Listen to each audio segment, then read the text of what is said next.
Hello, good evening. This is UTV Live. Tonight at 6, YouTube video shown at murder trial. An online stream, which the prosecution argues was a false alibi used by the man accused of killing Natalie McNally, is played in court. Also ahead, it's understood 2 young men who died in a crash just across the border are from Londonderry. It's a very sad day when we've lost 2 apparently young lives from the city. A 40-year-old woman is arrested on suspicion of the murder of Lisa Dorian almost 21 years ago. And the tribunal is told that a former BBC journalist who was spied on by MI5 and PSNI should be awarded substantial damages. Plus, the rest of the day's news, weather and sport, including... I'm on the north coast where a big boom was heard last night. So what was it? I'll have the latest.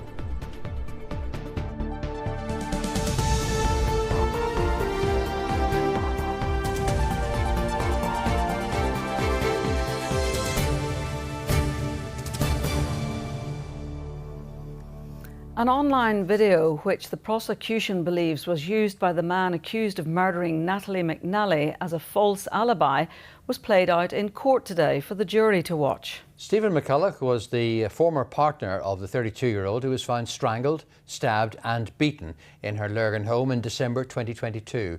He denies murder. Sarah O'Kane reports from Belfast Crown Court. Hey, and we're live. Hello, everyone.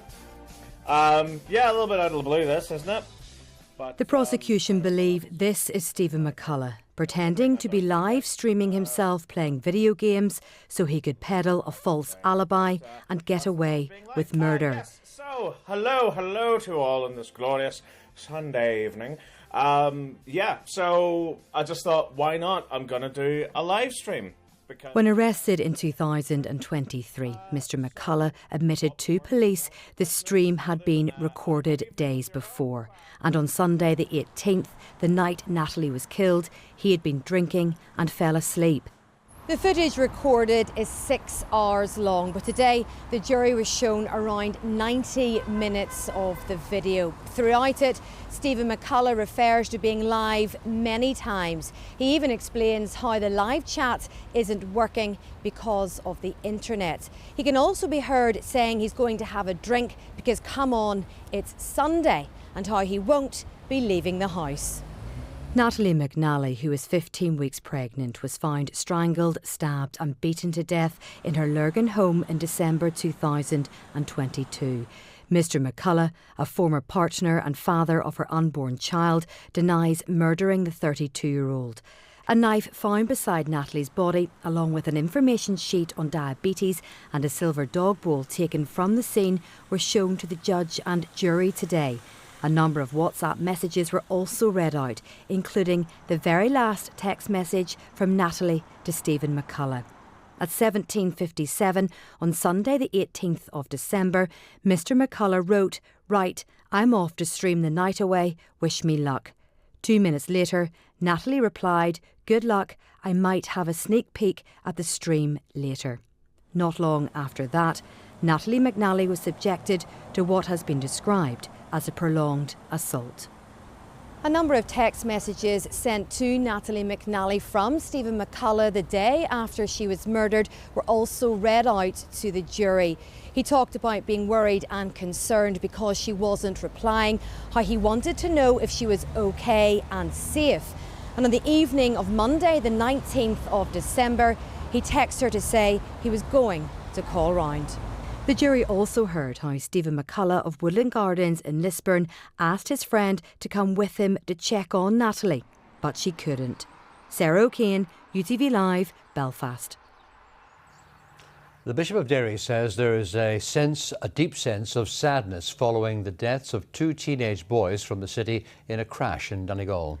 A third teenager injured in the accident, which happened on the outskirts of the border village of St Johnson, is thought to be seriously ill in hospital this evening.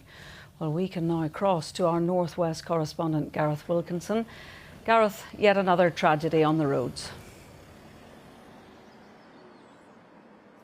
Rose, a tragedy on the roads here in Donegal which has led to grief in Derry tonight. This accident happened along this stretch of road around 11 o'clock last night, just a few hundred metres away from where I'm standing now, right on the outskirts of the village. A car carrying 3 teenage boys was in collision with a lorry. It was a scene of utter devastation. One of the teenagers who was a passenger was pronounced dead at the scene. Another was rushed to Donegal Hospital where sadly he died from his injuries, and one of the young men was transferred to the Royal Victoria Hospital where we understand he is seriously ill this evening. We also understand that the lorry driver wasn't injured. Now, none of the victims have been officially named. They were all in their late teens. They were all friends. They were all from the Shantallow area in Derry, and the local community centre there is rallying round the families. They're trying to support anybody who's been affected by this tragedy. And I spoke to the Bishop of Derry earlier. He says there is a deep sense of sadness hanging over the entire city. One of our hospital chaplains was up all night with families over in Donegal, simply trying to help them cope with the awful news, to process the terrible pain that they had come across. So yes, it's a very sad day when we've lost 2 apparently young lives from the city, and that will affect their peers as well. Well, we're just a few miles from the border here. This is a road used by many motorists from Derry to get to and from the Strabane and Lifford area. It remained closed for much of the day as Gardaí examined the scene, but it has reopened. Now, locals have told me this evening that there have been many calls for safety improvements to this particular stretch of road, and one Donegal County Councillor says this is a community struggling to come to terms with what has happened. And the show in itself has seen it's more than its fair share of tragedies down throughout the years. And look, as I say, when people went to their bed last night in St Johnson, nobody expected to be awakened to news of this kind on a quiet Wednesday morning. It's just absolutely heartbreaking, and the sense of compassion for the families and the victims involved is profound throughout the village this morning. Well, of course, it has been a devastating number of days on our roads north and south of the border. And now tonight, another 2 families in Derry have been plunged into mourning, and they now must also prepare to bury their loved ones. 2 teenage boys taken from them far too soon. Gareth Wilkinson, thank you. Well, in the last hour, the police have confirmed that a woman has been arrested on suspicion of murder of Lisa Dorian almost 21 years ago. The 40-year-old was detained in Bangor earlier today. Well, our crime and security correspondent Sharon O'Neill is with us in the studio. How significant is this development? Well, sources have told me, Paul, it is an important development, but as with all these things, it depends how it plays out. Now, the 40-year-old woman, as you say, has been arrested on suspicion of murder, but also is being questioned on suspicion of assisting offenders, withholding information and preventing a lawful and decent burial. All of this, of course, coming just days before the family of Lisa marked the 21st anniversary of her murder. Remember, she mysteriously vanished after a night out, a party at a caravan park in Ballyhalbert on the Ards Peninsula. Despite numerous searches and desperately heartbreaking appeals for her family, her body has never been found. There had been arrests before, but no one has been charged. Police have a pretty good idea as to who was involved. There had been arrests before, of course. The first recently, back in December, a 68-year-old man was detained, but he was released unconditionally.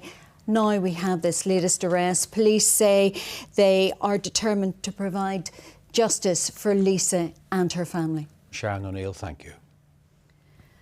The police here have admitted unlawfully trying to track down the sources of another well-known Northern Ireland journalist. In this case, it was for years, and the profile on the target was created containing personal information on the broadcaster's family. Well, these new revelations emerged during a case being heard in London. They have sparked fresh calls for a public inquiry into the spying scandal of journalists trying to hold those in power to account. They include 2 reporters working for UTV. Paul Riley reports. Journalist Vincent Kearney now knows not only did MI5 illegally obtain his phone data, but so did the PSNI. multiple times over a number of years. The former BBC employee, who now reports for RTE, was in London this morning for his case against police and the security services. I was a target of a systematic, years-long campaign of illegal activity by law enforcement agencies to access my journalistic material. The scale of that activity has been staggering. MI5 have previously admitted illegally accessing my communications data on 2 occasions.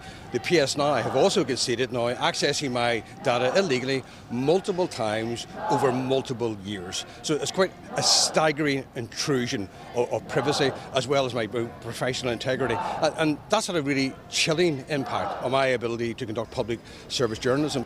The BBC is jointly bringing the case before the Investigatory Powers Tribunal. It described the extent and effect of unlawful interference as a matter of serious concern. The tribunal heard the PSNI made a detailed profile of Mr Kearney with the aim of identifying sources for his stories. He is now seeking damages. They gathered material on who lives in our household, on my wife, on my late mother-in-law, on our children, phone numbers, car details, car registrations. So that's a huge intrusion of privacy at a private level as well. And also raises the question, why gather that material? Why gather information about car details and car registrations unless you plan to at some point conduct surveillance? Last year, the long-awaited McCulloch report into the actions of the PSNI was published. While it didn't find that police surveillance of journalists and lawyers was widespread or systemic, it revealed 21 unlawful attempts were made by police to track down the sources of 8 journalists here, among them UTV's Deborah McAleese and Sharon O'Neill.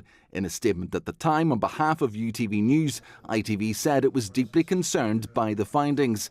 The National Union of Journalists is now calling for a wider investigation.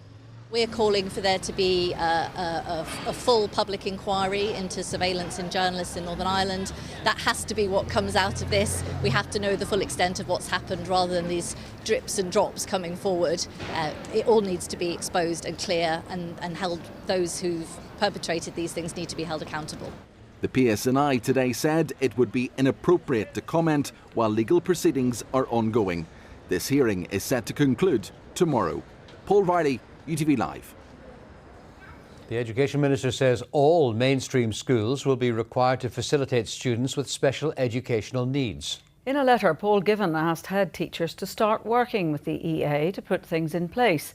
Specialist provision in mainstream classes are already in place in some schools. Rory O'Regan reports.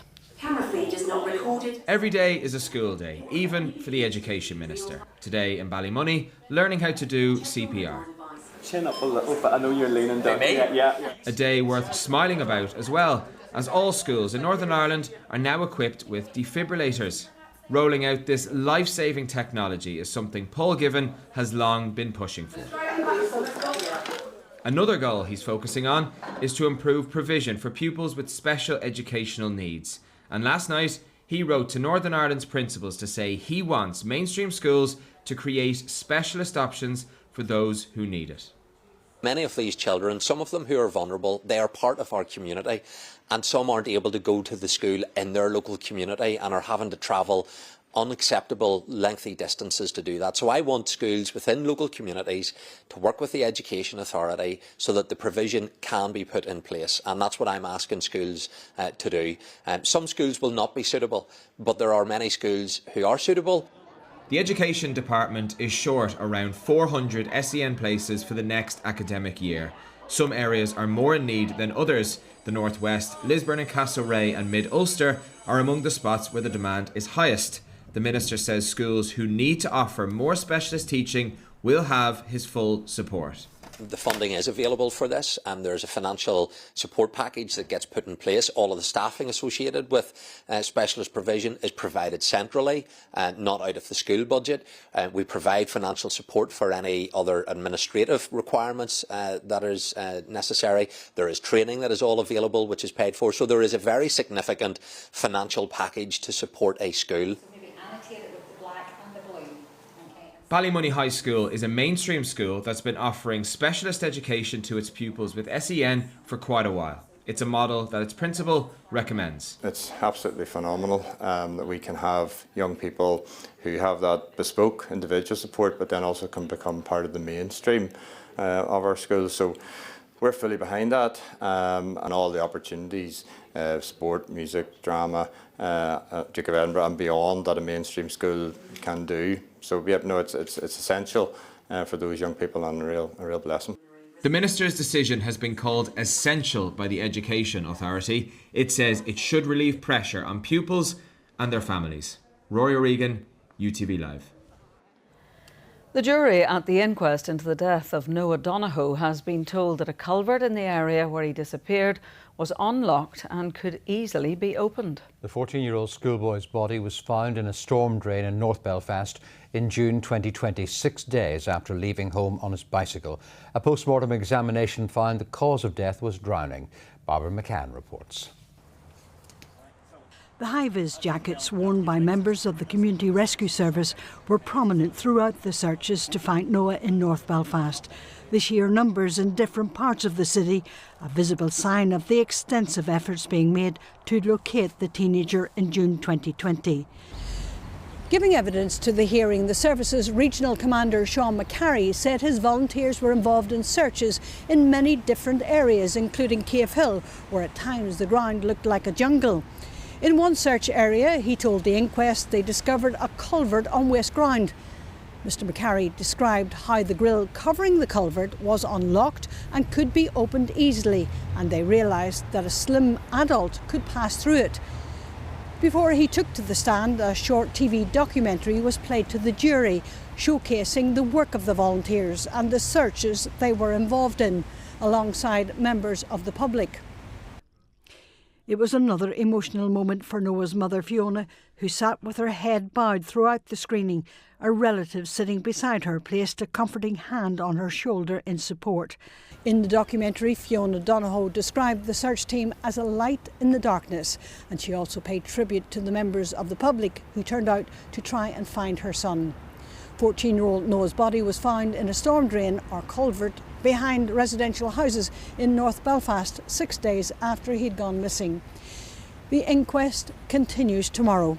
Barbara McCann, UTV Live, Lagaside Courts.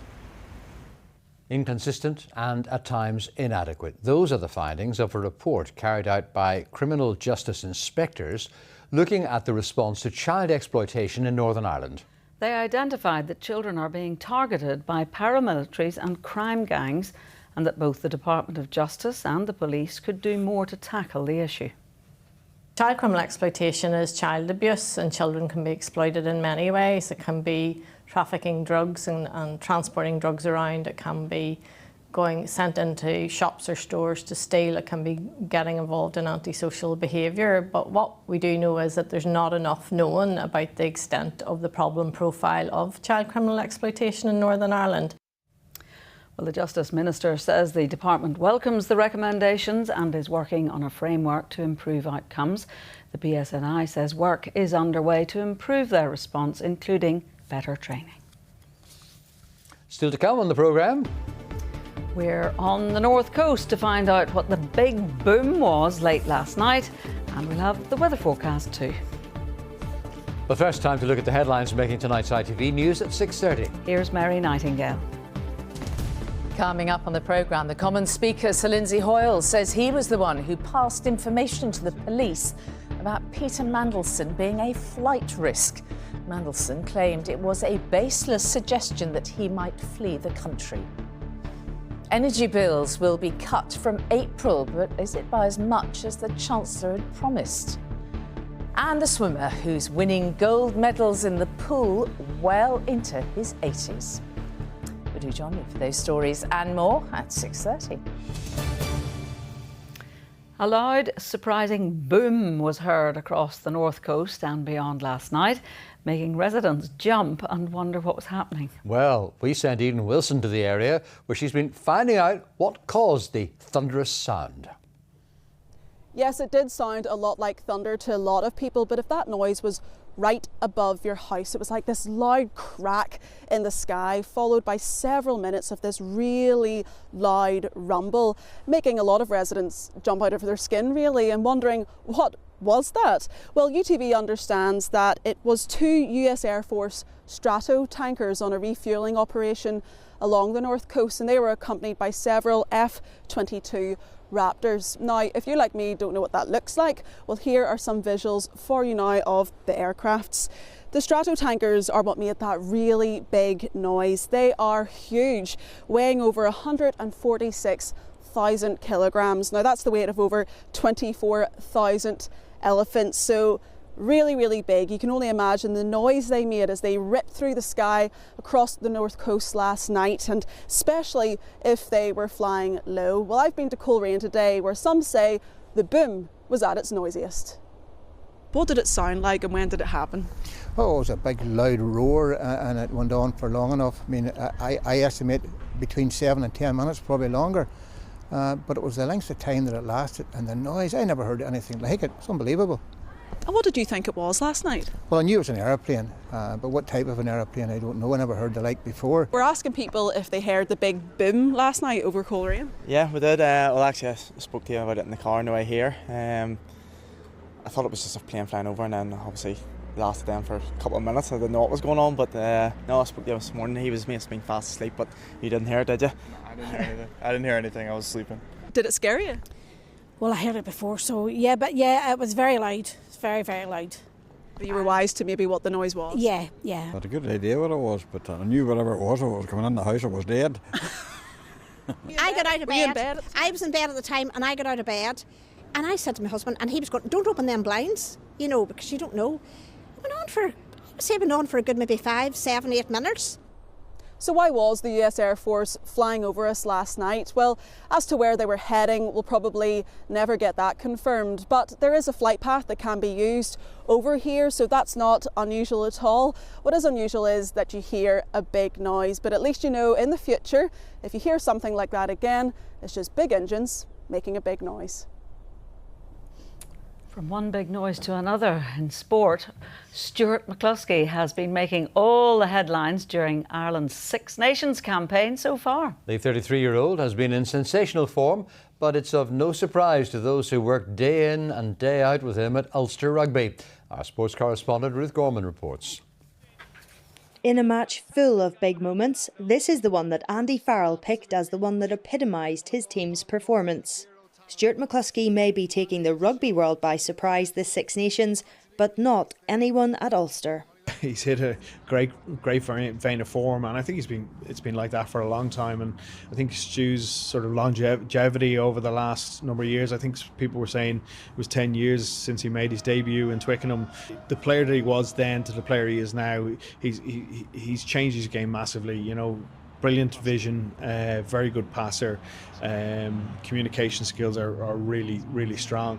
Everyone looks at his carry game and his offload game, but there's so much more to him even than just that. So, you know, himself, Rob, Nick and Tom, they've all done really well. Did you know Stuart McCluskey could run that fast? Yeah, well, we've heard the data. He's actually not even at full pace there, believe it or not. So, but he was moving very quick. It's funny. We had a game on Friday. We had two sort of incidents, the exact same. One was James Humphreys. The other one was Lorcan McLaughlin getting back and catching a winger in the corner as well. So Stu gets all the plaudits because he's on the big stage, but it's nice to know that those habits have been built throughout the squad. Fellow centre Jude Postlethwaite has spent the last few weeks in Irish camp alongside his Ulster teammate. Very inspirational. It's a credit to him, being able to play the standard rugby he's playing right now at his age. It's good to be learning off the best. And he is one of the best centres in the world. McCluskey has waited patiently in the wings for years. Now he's grabbing his opportunity with both hands and has become Ireland's most valuable player. Ruth Gorman, UTV Live. In football, Larne extended their lead at the top of the Irish Premiership by 1 point after a 1-1 draw with Linfield at Inver Park last night. Leroy Miller put the home side ahead in the first half, but the Blues responded after the break through Adam Frizzell. Larne are now 3 points ahead of Coleraine and 5 points ahead of Linfield. I mean, listen, on reflection, the game is more than a fair result. Like, you mean, Linfield would have been hard done by if they come away with nothing from the game, and that's just me being honest. But listen, it's a point, a valuable point. Stops the trend of the last 2 games and that. Now we've got to go to Ballymena and roll our sleeves up and be ready for another fight there. We got some sort of reaction out of the players. We needed to. We've given ourselves a chance. Still, it's still tight and around. There's opportunities for 1 or 2 of the other teams at the minute. So we'll need to assess over the next couple of days. The boys will get a little bit of recovery time, and then we can hopefully go again for Cliftonville on Sunday. Boxer Katie Taylor has confirmed that she will retire after her next fight this summer. The 2-weight undisputed world champion hasn't fought since her victory over Amanda Serrano last July. Details of her farewell fight are yet to be confirmed, but the 39-year-old is hopeful to bow out in front of home fans at Croke Park. Now, a rather dreary day again. Let's see if there's any improvement on the horizon. And here's Aisling with the details.